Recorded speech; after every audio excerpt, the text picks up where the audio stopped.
Hello, everyone, and welcome to Bible and Archaeology Live, your Friday free-for-all. We are happy to have you here with us again rather quickly. You know, we did one of these 2 weeks ago. We're happy to be back again on the first of the month when we normally do these, all things permitting. That's right. Back to normal. Back to, well, kind of, yeah, back to normal, whatever normal looks like. In the month of August here, before semester starts, a very normal and calm time of the year for everyone and for everything, right? Nothing going on for you? It feels like we're, God, it sounds like we're back to the semester. It doesn't start for another 3 weeks, but here we are. Not for all of us. For some of us, the semester does not start again in 3 weeks. Praise be. So we are happy to have you here today. If you are joining us live, welcome. Happy to have you. Some notes, as always, on the way things run. If you are here live and you submit a question while you are watching live, we are happy to take live questions. If it is a paid question, we will be sure to get to it. If it is a regular question, we are also looking at those. We will pull some of those in. We have many ways to be in touch in case you can't be here during a live and you want to send things in, Patreon being the most notable of them. In addition to bonus content, you can send in questions that you know will be included. Mm-hmm. We do have a question that we want to get to from last month's live from someone who sent it in after they weren't able to make it there. So we'll have that one that we'll jump on. And then a wide variety, mainly one other thing that we will be spending some time talking about that is making the rounds, we should say, I think right now. This is old school. This is where I started. I was a grad student. It'll sound familiar in some ways and new and not new at the same time. So we will come to that in a second. And yes, this is the Moses stuff. You know, for your spoiler alert, if you have seen the headlines of a Moses inscription, a Moses signature, whatever, we're going to talk about that a little bit here and some of what you should know with that. So we'll come to that. But first, Bob, we have a question from last month's live that we want to address first, right? A follow-up. And so their question is, it's coming from 2 Maccabees 5, and we'll read the verse here in a second, in verse 5:4, about the word for uncovering or revelation. Revelation, and they want to know if there's a relationship to the Halley's Comet, and if there's a tradition about comets in scriptures that hasn't been conclusively identified. So the verse in question is in 2 Maccabees 5, therefore everyone prayed that the apparition might prove to have been a good omen. And so what the word for apparition here, coming from the Greek, epiphino, to like appear, so it can be manifest, it can be an appearance, it can be all kinds of different things. So question on connections, possible connections between comets, heavenly lights, heavenly signs, and anything, I guess. So yeah, there is a long tradition of appearances. So the appearance of anything, be it a ghost, be it some kind of spirit, be it something that has appeared that wasn't there, that isn't typically there. Being some kind of omen, some kind of sign. That is a known, what's the word? That's a known phenomenon. Known phenomenon. There you go. Of in the ancient world of some kind of, often a signal of I won't say just an otherworldly, of a divine revelation. So God appears to Jacob, God appears to Abram, God appears, makes it so it's an epiphany, right? Not epiphany, theophany. He appears to him, and this is, you're going to build an altar and you're going to name the site after it, right? God appears here. But there's also when a spirit appears. So, and then the question is, how do you define this? The same thing is when you have a dream, right? When somebody appears to you in a dream, and you've got this all throughout the Greek mythology. When you have a dream, was it the deity coming to you, or was it an omen, something that needs to be interpreted? And then the question here is there a connection between this and something solar? Yeah. And we have a long history of signs, solar phenomena, being evidence of divine activity or divine omens, divine symbols. And we have this in every culture. Because there was either the notion that these divine bodies being deities themselves. So the sun was a god, the moon was a god, the planets, these wandering planao, right? These things that wander around that weren't fixed. They clearly were deities, and so they named them after all the deities. Or that these astronomical phenomena were signs generated by deities to indicate something good or something bad. So the most obvious one is the Star of David, right? The Star of Bethlehem. Star of Bethlehem for Jesus, yeah. So there's a star, and the wise men see it, and they're going to go because this star is signifying something good. Or darkness when Jesus is crucified. So this is an eclipse, right? Everything goes dark, and clearly something is.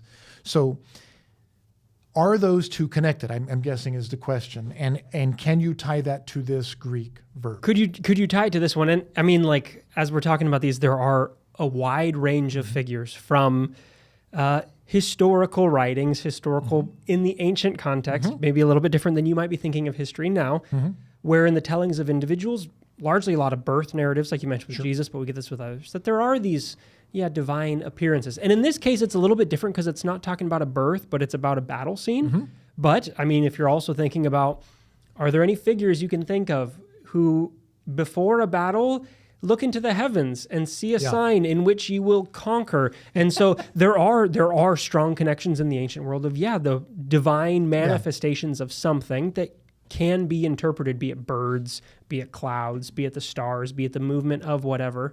Right. I think this one probably fits into that framework. I also think it's interesting that they pray that it might prove to be. It's not in Maccabees immediately assumed to say, and this then was a good omen, but a potential for it. Right. You have, taking the auspices, right? Looking at the movements of birds. You have, rolling the bones. You have some kind of way to divine the will of the deities. You have, you have this with a lot of the ancient Near Eastern kings. You have this with Alexander the Great. You have this with Julius Caesar. There's some kind of astronomical movement. There's some kind of heavenly phenomenon that takes place to signify something significant is going to happen. You've also got in Maccabees this Jeremiah. I think it was Jeremiah. This is off the top of my head, so we have to correct me in the comments if I'm wrong here. Presents this golden.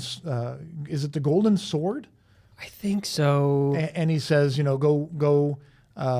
You're going to conquer with this, and it rallies the troops because they weren't going to win. I think that this is. Yeah, if we go to, I think what you're thinking about is right. 2 Maccabees 2, and he's going to appear, and it's like, it's like the great pep talk, right, that you do before going into battle, and he's going to give him like a golden sword. I think I'm right on this, and you're going to go into battle with this, and it's like, because of this apparition, because of this vision that they're having, that you go into battle and you can win, right? It's 2 Maccabees 15. Yeah. And then if we go down to verse 14, and Onias spoke, saying, "This is a man who loves the family of Israel and prays much for the people and the holy city. Jeremiah, the prophet of God." Jeremiah, verse 15, stretched out his right hand and gave to Judas a golden sword. Yeah. And as he gave it to him, addressed him thus, "Take this holy sword, a gift from God, with which you shall strike your adversaries." So now you've got the prophet Jeremiah showing up in the 2nd century BC,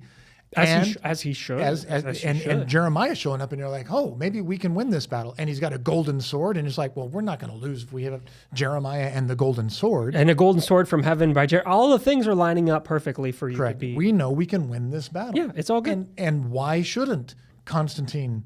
When he's getting ready to is it the Battle of Milvian Bridge or something? When he see the sign, which is the hero, the first two letters of the word Christ, in this sign conquer, because Jesus was famous for spreading a message of conquering your enemy. Nod, nod, wink, wink. He says, in this sign conquer, and now Constantine goes on to conquer in the name, in the sign of Jesus. And so these visions of seeing something and then being inspired by it to go into battle go way back. So does it have to be a heavenly thing, or can it be a vision, or can it be, is it tied to a comet? All of the above. All of the above. So I think, yes, there's a good reason to have some questions and other parallels potentially that exist for that kind of reading. So thank you for that question. Constellation Pegasus, I see your question here as well. Hey guys, have you ever heard of the Green Man? I ran across this thing while researching something else. It's not a god, but something else, wondering if he dates back to prehistory. Yes. Constellation Pegasus, yes.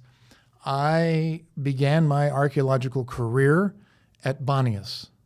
This is ancient Caesarea Philippi. This is up in the Golan Heights. I learned all about the Green Man because the Green Man transcends from not only ancient Rome, but into Islam, into the Druze culture.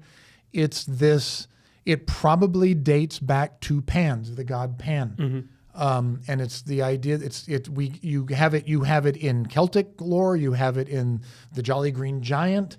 Mr. Green Beans himself. I'm a huge. Many people don't know this. I'm a huge Jethro Tull fan, and if he plays the flute famously. A lot of people don't like him. I love Ian Anderson. I'm a massive Ian Anderson fan and a Jethro Tull fan. I also like the Black Album, so Metallica fans who don't like, you can like them both. For those who know this controversy, good for you. But they write about this, and you can see Ian Anderson pick up one of his legs and cross his legs and play the flute out here.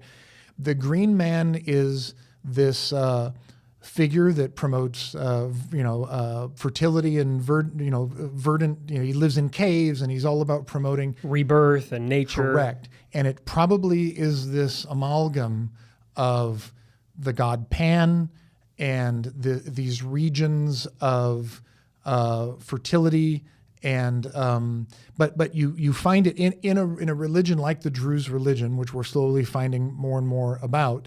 That are in themselves these mixtures of various religions. They're on these liminal areas between Islam and Christianity and Judaism.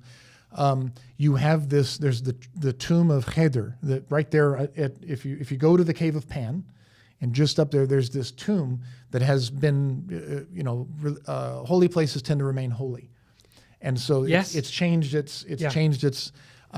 Your fancy academic phrase for the day is the continuity of cult, right? Pulled out on people. There's your phrase. And with the research that's being done there, we're learning now that the Paneum wasn't right there in front of the cave as the sign. I think still there. Maybe they took the sign down. I don't know. It's probably still there. Things move slow. But the Augusteum was at Omrit, and the Paneum was probably somewhere else. But Pan was worshipped there. The story of Jesus healing the man with the seizure probably ties in with the tradition of Pan getting into people. All of this goes back to, but it all became this notion of the fact that this is a cave or water, and it's green and it's lush. And if you've ever been up, there's a waterfall. Israel's got a waterfall up in there. This goes back, and this Green Man tradition spreads all the way up into the Celtic lands everywhere. Yeah. So it is a tradition. It's a fun tradition to follow. That's all that's what I'm just pulling this out of the top of my head. But yeah, I've studied the Green Man. It's a fun tradition to follow. But look if you want to do more, look into Pan. And look at that region of kind of southern Lebanon, Golan Heights, and the Cave of Pan if you want to start some research in there. All right, Constellation Pegasus. So a little bit of a start. You get homework now. Thank you for your support. Thank you for your question. I see your other comment too.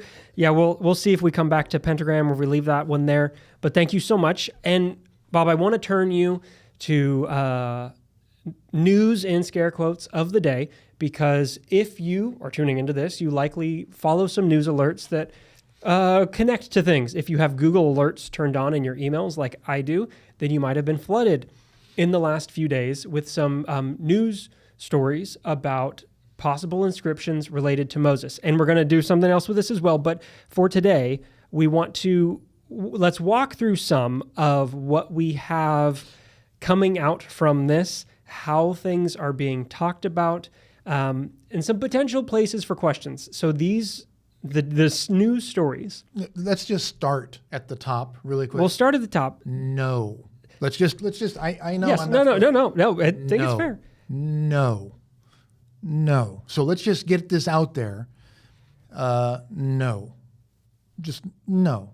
But to be fair, let's look at why this is coming back into the news. Let's treat it fairly, right? We're going to do our due diligence here. So if you haven't seen this yet, I'm going to work from a news story here that's Archaeology News Magazine. They've got a headline from this morning. Or yesterday, from yesterday. Yeah. Moses may be named in ancient Egyptian Mayan inscriptions, sparking debate over earliest biblical references. So you see that headline, and if you are an individual, click, who's interested in inscriptions or anything these, okay, because we don't have evidence for Moses, references for Moses, archaeological evidence for the Exodus. This is one of those places where there is a dearth of information, and so someplace that people might be happy to let things fill in. And so the stories are coming from the work of an individual, Michael Barron, who wrote what he's calling a proto-paper that he put out. I mean, it's not peer-reviewed? This is not. So, yes, contrary to how you'll see it talked about some places, he put it out, I think it's on his academia page, that he worked in partnership, some kind of in a cloudy way, with Patterns of Evidence for some of this, and put out a paper that he's hoping is going to be the basis of future work. Is Patterns of Evidence a peer-reviewed journal? It is not a peer-reviewed journal. No, they're not. Again, they would say they're not publishing it. They're just working with him in providing him some photos to look into this and to go further. What is Patterns of Evidence, by the way? It is How would you describe it? I would describe it as an apologetics channel. It does YouTube. It does videos and movies, searching for evidence of this time period, right, to prove a historical Moses, a historical Exodus, seeking to establish those types. But they have an agnostic kind of. They have an admittedly not agnostic. Yeah. They are very public in the fact that they hold a position of faith and they seek to confirm. Now, I did listen through, with some slight pain, an interview that they did with Michael Barron and Peter van der Veen, his advisor on this project. How do we know the name Peter van der Veen? Which you've certainly heard this name before if you watch the Abal things. Oh, Mount Abal. He was involved in the Mount Abal. He's connected to one of the proposed translations of that tablet, and so you probably see some of the path of where this is going. Okay. And saying that one of the inscriptions, specifically, it's called Sinai 357. From the Serabit, el-Khadim inscriptions. And this is a series of inscriptions within a turquoise mine. That we have known about since? Early 1900s. So the inscriptions were, now you'll see differences on date, 1904, 1905, some differences on name, differences on like where they found, where they discovered by academics, all these things, because there's always some difficulties if you say. Sir Flinders Petrie. Petrie in 1904, 1905 is when they normally get credited first as being discovered by the academic community. We've known about them for 120 years. And not all of them, but kind of a first batch. Right. And so now the number of inscriptions that scholars think is around 30. That number can be higher because some people identify other things as inscriptions that some don't. So there's not agreement because these are proto-alphabetic scripts. Sure. So these inscriptions are by no means understood the same by everyone or interpreted by everyone. So why is any of this news? If it was found in 1904, 1905, if it's been talked about, things have been published on this since I think Petrie's first thing was like 1906. 1916, things started to come out as well. Things have come out ever since. I'd say if you are interested in some of this as well, your interview with Seth Sanders connects here because the image on his book cover is connected to these inscriptions. That little sphinx that has an inscription on both that's held in the British Museum is connected to these types of inscriptions. Because this is an important moment in movement from hieroglyphic script to moving towards. We're not alphabetic yet, but we're in that path. So it's an important thing, these inscriptions. His argument is that in one of these, 357, there is on the side, it's an inscription that runs down vertically first, and then across horizontally. And that's normally, if you're searching for this, that's what you're going to see in those readings. And he adds that to the side of this, there is a Zot Memoshe added to the side that says this is from Moses. And it aligns with his specific reading of this inscription because there's no agreement on how these inscriptions should be translated. Everyone offers a different one because which character do you see as to how? So I just for clarification. So that's the spark notes for our audience of all of what's happening within this. That's the quick background. Right. We've known about these inscriptions since 1905, so 120 years. And different scholars have published various translations of these, and maybe they think it says this or they think it says this, and here is the inscriptions. But among those multiple peer-reviewed translations from multiple legitimate scholars for the past 120 years, nobody has ever claimed that the letters that Michael Baron are letters. Correct. And nobody has ever claimed that A, they're not letters, and B, that they're claiming that this is now proof of Moses. Proof of Moses. Well, and he waffles between, well, did Moses write it, or is this someone from the camp of Moses saying this is the words of Moses that we are now inscribing?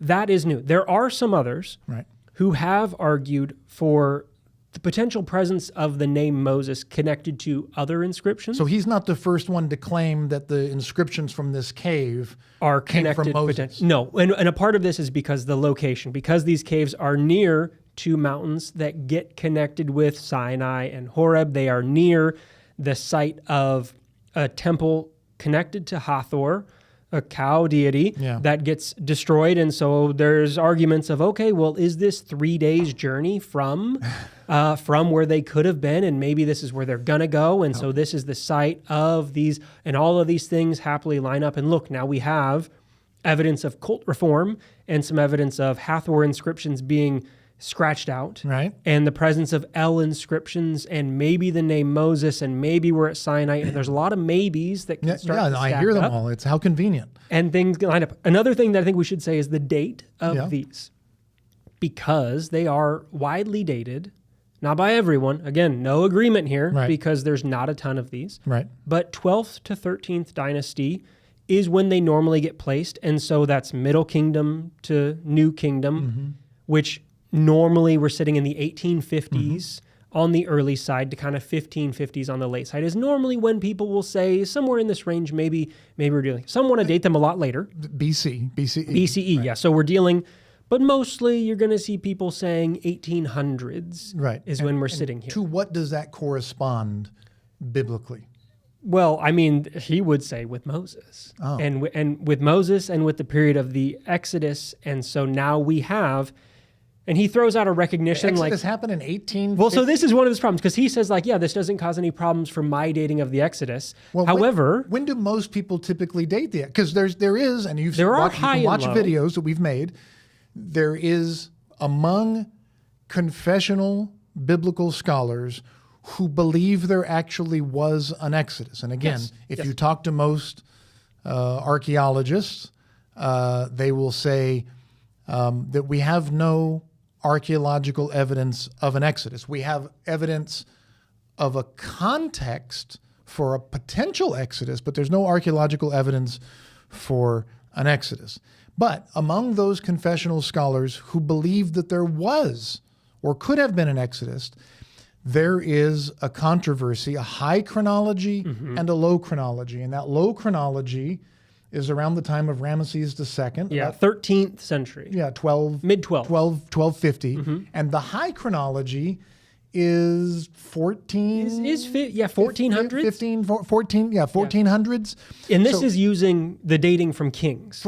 So from the biblical dating. 1 Kings 6. And from the reference to Ramesses II, among those confessional scholars who do believe there was an Exodus, the Exodus, according to the biblical chronology, either took place in the 1400s for that 1 Kings 6 dating, or about 1250. Yeah. And now, not this guy 1800s. is claiming 1800s. 1800s. And he does use, I would say there's multiple points of inconsistency. I read through his proto paper. I listened through some of his interviews because I'm like, okay, what's getting reported doesn't seem to make a lot of sense. Correct. And sometimes things are being reported that don't make sense, and it's not the fault of the person being reported. Right. Sometimes they Correct. get things wrong because they see a paper that's 220 pages long and they go, I'm not going to read that. Right. And so I thought, well, I'm going to give you the benefit of the doubt and say, Bless you for doing that, by the way. I'm going to read this thing to see if you are being misquoted, misattributed. Like, is this wrong? No, they're correct. So Jordan wasn't hate reading this. He was reading it. Let's see what you have to say. Benefit of the doubt. He holds to the idea that, yes, this dates to the 1800s. He agrees with those datings. Yeah. It doesn't cause a problem for him in his reading of the Exodus. However, he doesn't go into depth to really explain his chronology, when he's placing things, why he's placing things there, how this lines up. I would guess his explanation would be, well, this is a proto paper. I'm not fully getting into that. But in the future, I will flush that out more, and we'll get to that later. But his big lean is that this is a reference to Moses, and he makes a number of other claims. I pulled a couple here that lean into, for him, why this matters. Because he says, the significance of this work is neither affected by my understanding of their comparative dating one to another between the inscriptions, or by my personal subscribing to the high date for the sojourn and the Exodus. So he says, the reading of these shouldn't matter, but I do hold to these things.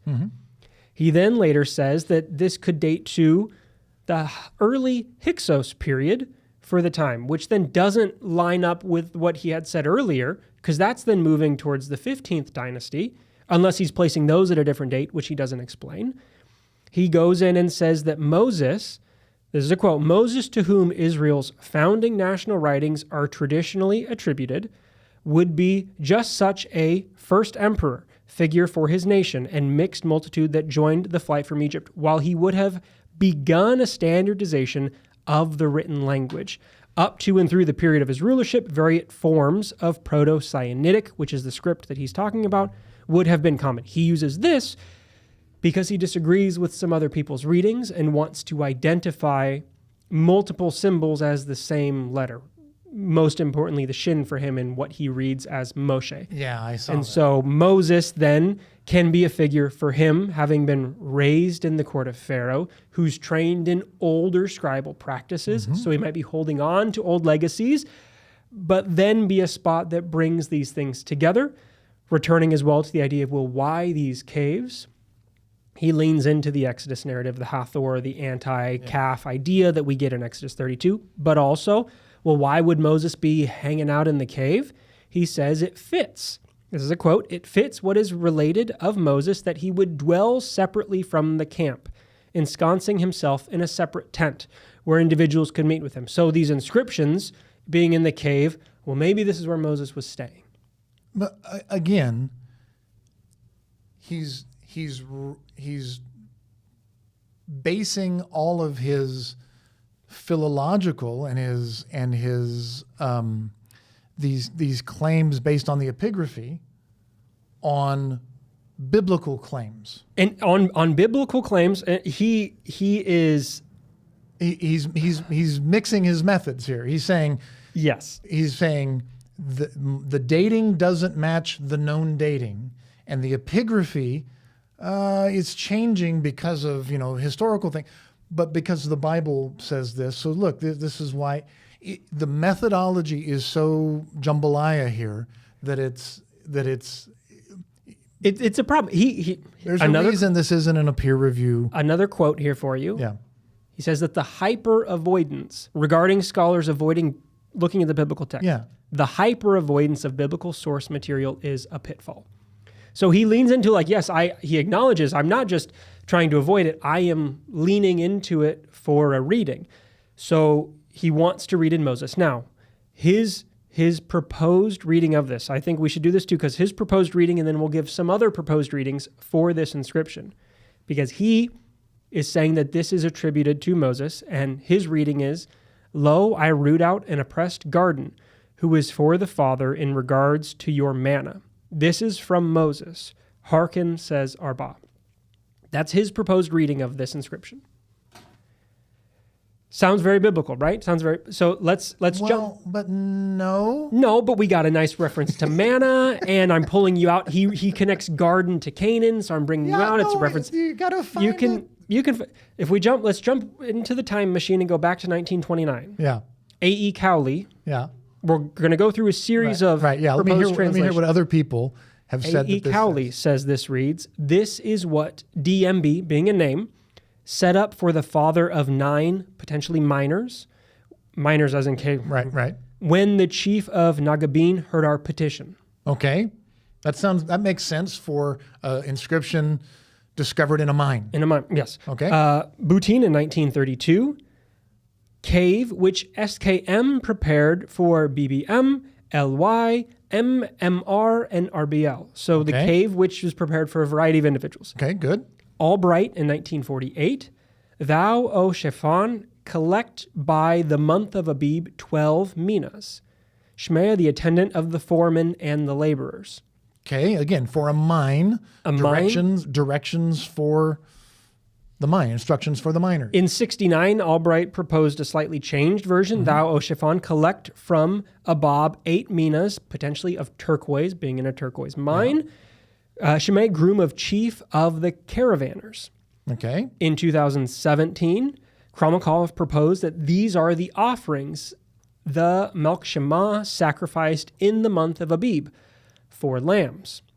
Another new reading by Wilson Wright. Dr. Wilson Wright has done some work on this and is doing some more work on these inscriptions. Their proposed reading is, BBM fulfilled a vow to Tesab because he heard my utterance and gave me rest. So this is more like a burial or more like a... They see it as like a dedicatory inscription, that a lot of these are within these mines. We're close to this temple place, that there's dedicatory practices. Okay, good. Within all those, they don't all agree. Right. They go different directions, but none of them sound like... Now read Baron's... Lo, I root out an oppressed garden who is for the Father in regards to your manna. Hearken, says Arba on the bottom, and then this is from Moses. So we have a significantly different reading. And a big problem in this is, as he goes through, he says, this is my reading of this one, this is my reading of that one. He does not provide, well, here are the historic readings of anyone that I am countering, that I am working away from, why I don't agree with them. He doesn't get into any of that. It's just, well, here's my reading. Right. Also, from what I've seen in the photos, he is claiming to see, and this is what I want to talk about for a second, he is claiming to see letters that none of these other scholars have identified, and he is doing so,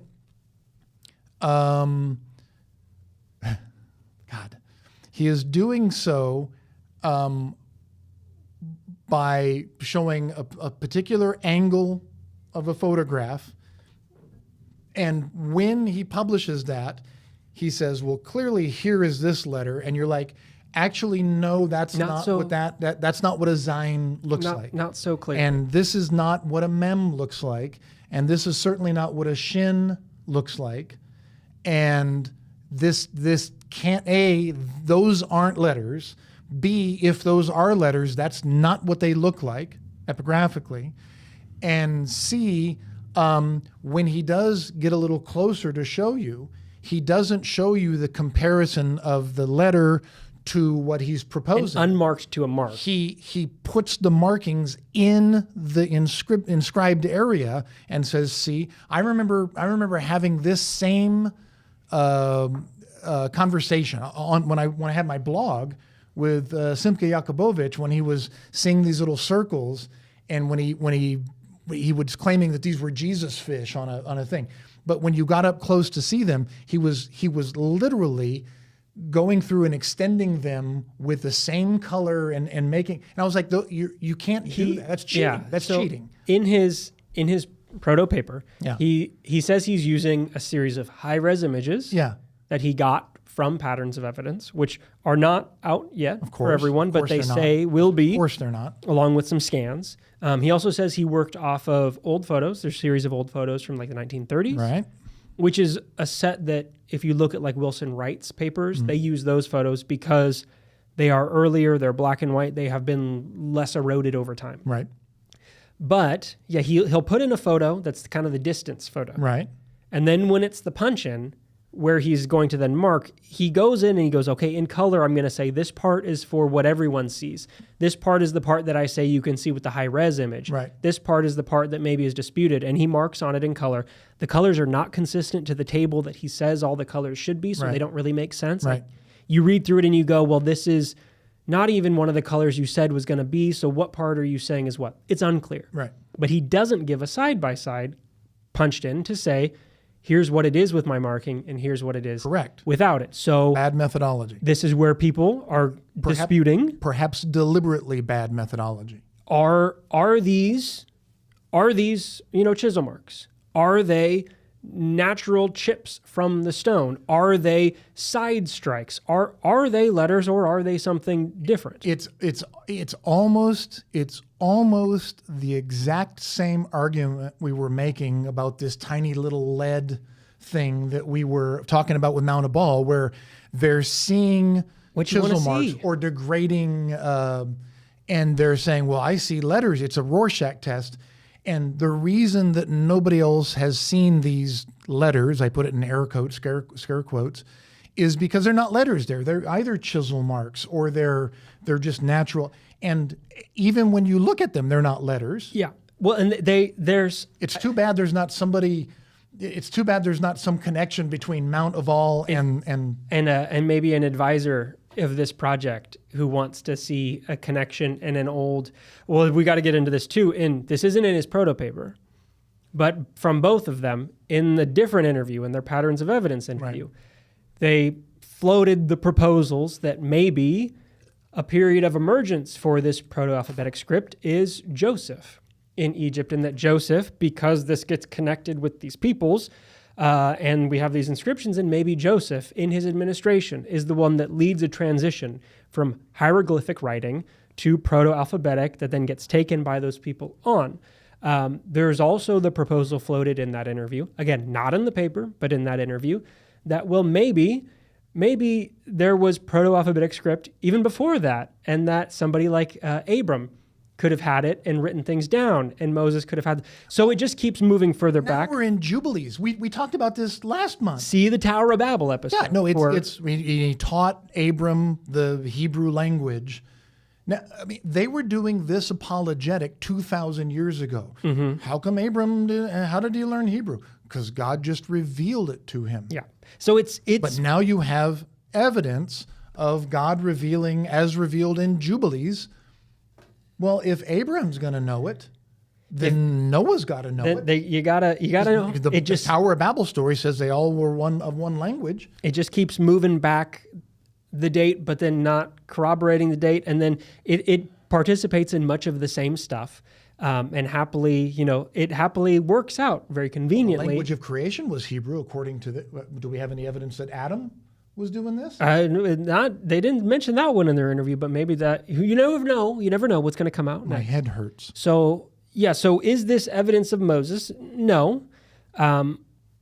There's also disagreements connected to a different reading of, I think it's Sinai 361, where a different scholar has said maybe there's a name Moses connected to this one, that Wilson Wright, in response to that, said, I think you're confusing your T and your S here between what you have in the Proto-Sinaitic script and what you have in the Phoenician script, which if that confusion happened there, it's the same style of shape happening here. So I wouldn't be surprised if Wilson Wright responds to this to say, that should again be a T, not an S, and so it's not Moses, it's going to be Mot, which she says happened in the other one. So there will be, I'm sure, scholarly, like the unfortunate thing of good scholarly responses to say the upside of this, hopefully, is that it leads to more good considerations for the public of these inscriptions because they are significant as a period of transfer in script and in style, and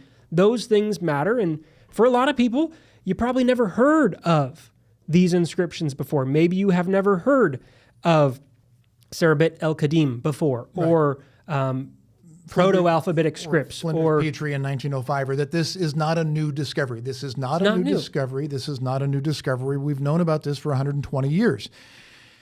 I think it's important to talk about this because, look, the mainstream news is picking it up and people are treating it. And look, credit to archaeology and credit to some of these, it is a provenanced inscription in that we've known about it for 120 years. And it's still in the cave. It has not. There. It's still. They did want to remove it. Yeah. I was reading through one of the reports. They did. They're like in the 30s. I want to say it was Cowley. I can't remember whose it was, but they're like, we wanted to take it out because they took a bunch of them out. Like they did with the Salome inscription. They carved it out. But they're like, but we were worried if we did, it was going to break it all up. Yeah. So they have left it. So it is still there. But I think it's important for, again, credible, legitimate scholars at research institutions to actually address this, not just to other scholars, because you just need to know other scholars look at each other and we just roll our eyes and be like, can you believe they're doing this again?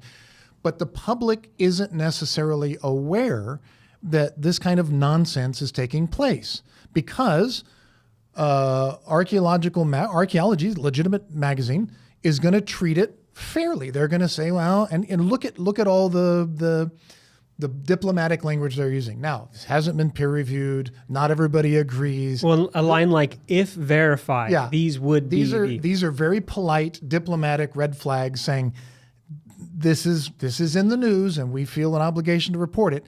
But no legitimate scholar takes this seriously. Look who's reporting it.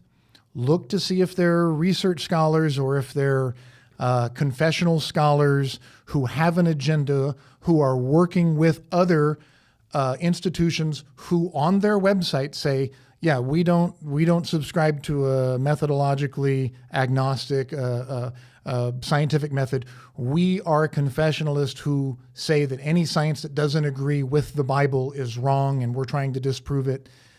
That's what this is. Yet again, they're taking a page out of the playbook of this Mount Ebal thing. I'm surprised they aren't working with somebody involved in the Mount Ebal people, because that's exactly what this is. Don't give them ideas. No, that's exactly what this is. We've got a new scan. We're taking this old inscription, and look, I found here a reference to this, and now let's redate all archaeology, all known archaeology, and let's date it back because of this, and nobody's going to update any legitimate books of inscriptions. Nobody. This is in the news in an attempt to get people to go to websites and to sign up for digs, to try to raise money. That's what this is. So as we started this discussion, and I kind of spoiled it, no, it's no. Yeah, but somebody needs to come to the public and to explain. And look, credit to you for going and doing all of this research and saying, look, here's what's actually been published on this inscription. You went and you did all the research, you found all the articles, you found all the various ways that this has been interpreted and translated prior. There's one of the frustrating things, if we can get my words out here. One of the frustrating things about that is there are lots of short articles, journal articles, peer-reviewed articles that you can go and see, okay, how are people dealing with the history of interpretations and the differences, and where do we go with that? That's there. Yeah. And they don't lead with things like the Daily Mail headline, mysterious message from Moses found in ancient Egyptian mine could prove the Bible true. Well, even if this is a reference to Moses, which it isn't, it still doesn't. How does this then prove that? Right, that connection doesn't exist. And so, we want to take some time. We have taken some time to walk through this, because if it doesn't exist, if this type of counter-argument doesn't exist, then the only thing that exists are those. Correct. And again, our job is not to make fun. It's not to, this isn't a personal attack. We're not making fun of any individual here. What we're doing is we're pointing out, and this is what we do on this channel. People who watch this channel regularly know this. Our job is to critique the methodology that's being used to make claims in the public sphere. Yes. This isn't a claim that's being made in a peer review article, and we'll look at those too. But usually, if they come out in a peer review article, they've already been critiqued like this. This is we are a public channel, and this is a claim being made in the public realm that's getting picked up in the news.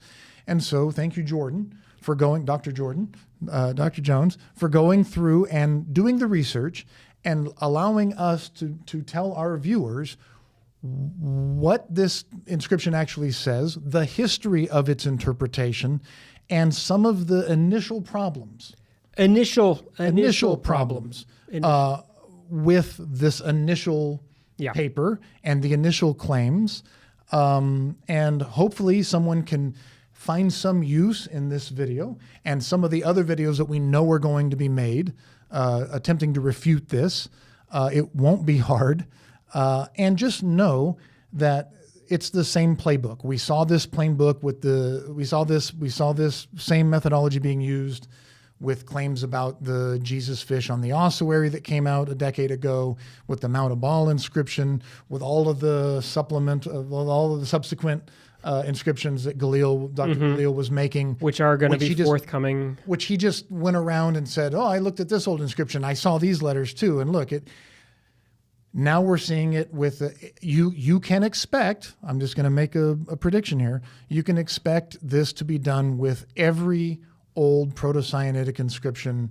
They're going to go around, they're going to look at every little chisel mark, and they're going to say, oh, no, here's Moses, here's Abraham, here's Joseph, here's Adam, here's Noah, because we don't have any evidence for these patriarchs. We don't have, so they're just going to find them in their Rorschach test. And then they're going to go, not through peer review. By the way, if I can address this hyper avoidance of biblical things. No, we don't. Yes, there are scholars out there who don't like the Bible. That is true. Let's just admit that that's true. But there are also a lot of scholars and publications who want, like myself, who want to talk about, to publish, and who do publish on biblical studies, who do publish on archaeology of the Holy Land. There are journals out there who focus on this. I want to see things related to the lands of the Bible and that deal with the archaeology related to claims made in the Bible. And if you've got a legitimate claim, we're about to finish dig season. Dig season is going to go another 3-4 weeks. And then all of these discoveries that were made in these supervised excavations, these licensed excavations, are going to be presented at ASOR and SBL, and then of these things are going to be reported, and then they're going to be published in journals, and then these are going to become the news items that come out in November, December, January, around Easter, and then hopefully they get reported properly in the news, and then hopefully History Channel comes and does good episodes on that, and History's Greatest Mysteries and the Unexplained and things like that. And then you'll hear us talking about them. But you also get some people who want to get their name in the paper and who have an agenda. They want to prove the Bible to be true. And the discoveries made at Tel Azekah, the excavations going on right now, aren't going to do what they want it to do, so they're going to do this way. Yeah. And so we're here to say no. Yeah, so that's that. Thanks for staying with us as we wander through the weeds on that one. Yeah. We appreciate it. Part of this came up because somebody sent this in because they're like, hey, we've done some responses to videos in the past. What's going on with this? So look out for that too. If you have questions, if you're watching this on replay and you're thinking I wasn't able to make it there live, you can leave a question down in the comments. That might make it into next month's live, like the one at the beginning. You can join us on Patreon to be able to send questions in whenever, or send questions in advance that you know will be a part of a live. Right. Or we look forward to seeing you next week at regular time, 11 o'clock, first Friday, for our regular Friday free-for-all. We have a number of interesting podcast interviews coming up between now and then as well, so I'd say stay tuned for more interesting things. But for today, Bob, let's leave that one there. Yeah, let's do that. Good job this week. Oh, thank you. You know, Excellent this is fun. It's the fun stuff that we that we get to do. We feel obligated to do, but it's also an important it's an important thing that we have to do. Yeah. So thank you for tuning in. Like and subscribe. Hopefully it helps you stay in touch with us. We look forward to seeing you next week for all of us here at Bible and Archaeology. Until next time.